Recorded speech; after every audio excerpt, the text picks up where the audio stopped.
Assalamualaikum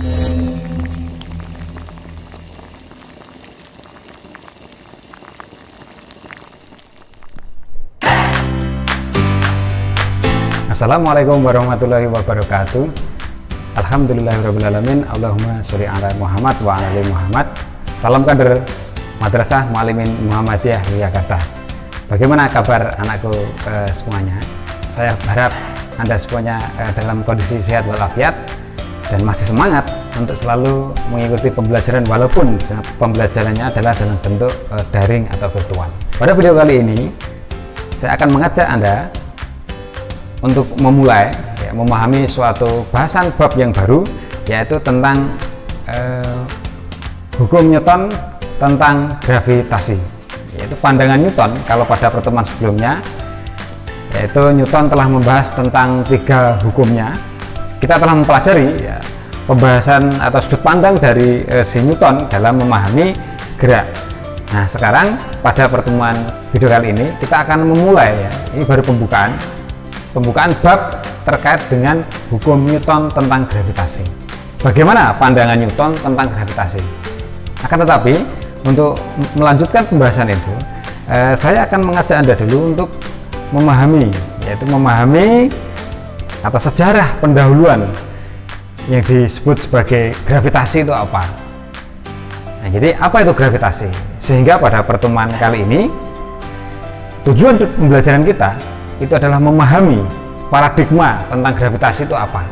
Jadi gravitasi itu apakah sebelum Newton dan sesudah Newton itu bagaimana? Walaupun nanti fokus kedepannya adalah kita akan membahas tentang gravitasi menurut tafsir atau pemahaman dari Newton. Nah, pada awal ini saya akan mengajak Anda untuk dokumentari, memahami berbagai sudut pandang tentang apa itu gravitasi.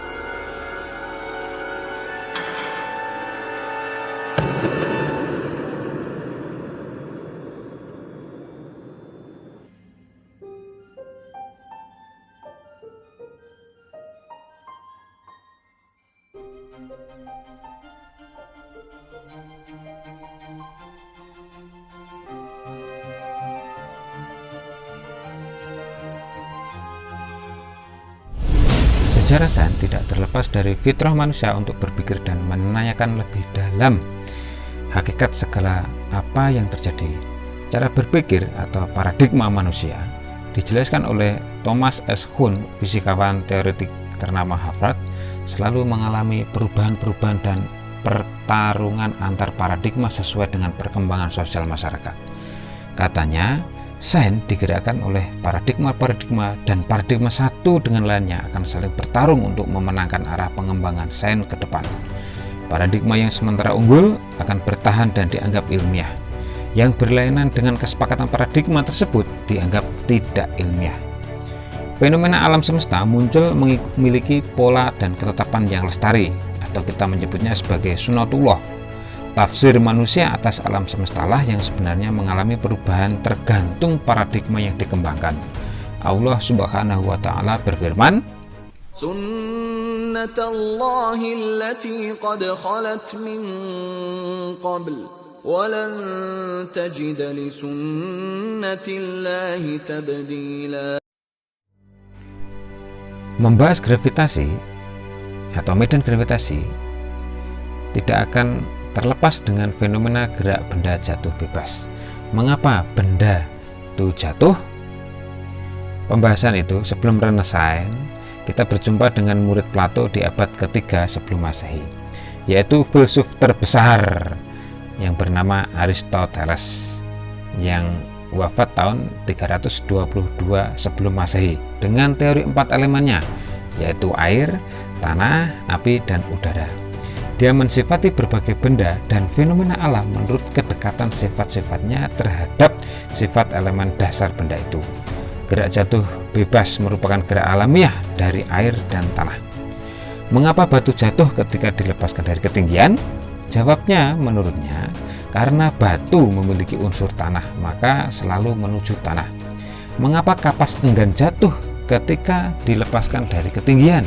Jawabnya, karena kapas memiliki unsur tanah dan unsur udara.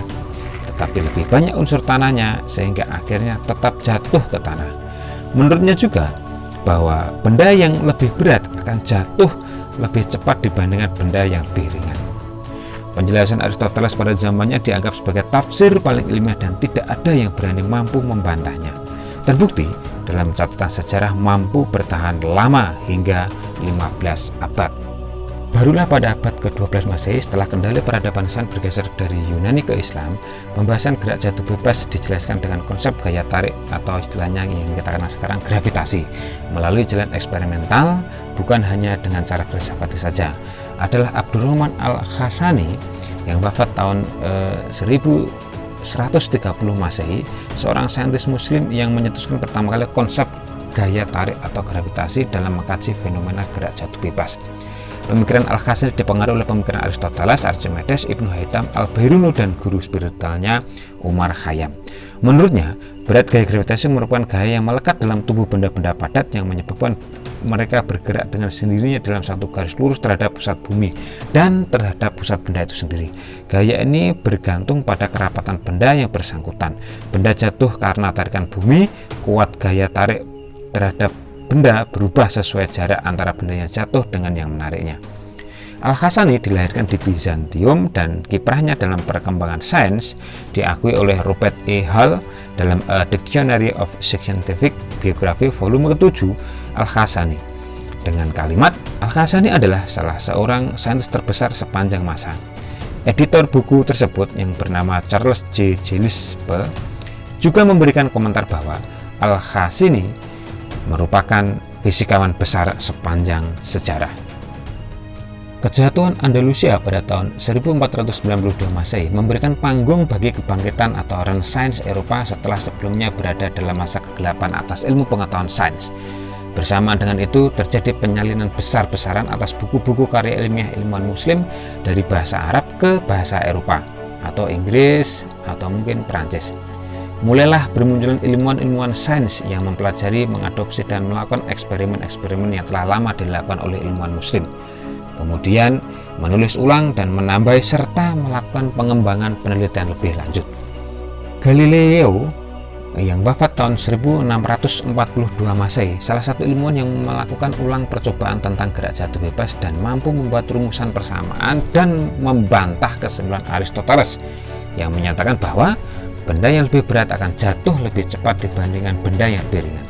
Di tahun kematian Galileo, lahir ilmuwan Inggris bernama Isaac Newton yang wafat tahun 1726 Masehi, seorang fisikawan yang paling fenomenal karena mampu membuatkan prediksi baru dan sangat bermanfaat hingga sekarang, yaitu menggunakan perangkat matematika secara luar biasa dalam bingkai kalkulus ketika menjelaskan fenomena gejala alam semesta.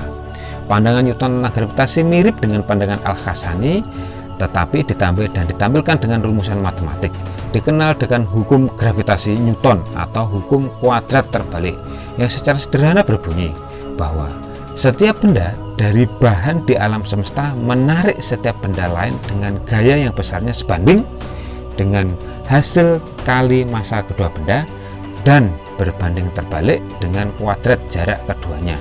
Gaya gravitasi selalu bekerja sepanjang garis yang menghubungkan dua buah benda dan membentuk pasangan aksi reaksi.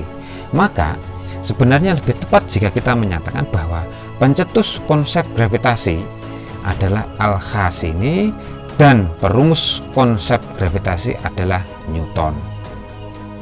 Paradigma modern tentang gravitasi. Abad sains modern ditandai dengan lahirnya fisika kuantum oleh Max Planck yang wafat tahun 1947 Masehi dan teori relativitasnya Albert Einstein yang wafat tahun 1955 Masehi. Perkembangan ilmu tersebut melahirkan paradigma baru dalam memandang fenomena alam. Setelah fisika klasik gagal menjelaskan fenomena radiasi benda hitam, termasuk juga dalam memandang dan menjelaskan tentang gravitasi, Einstein menjelaskan gravitasi dengan konsep geometri.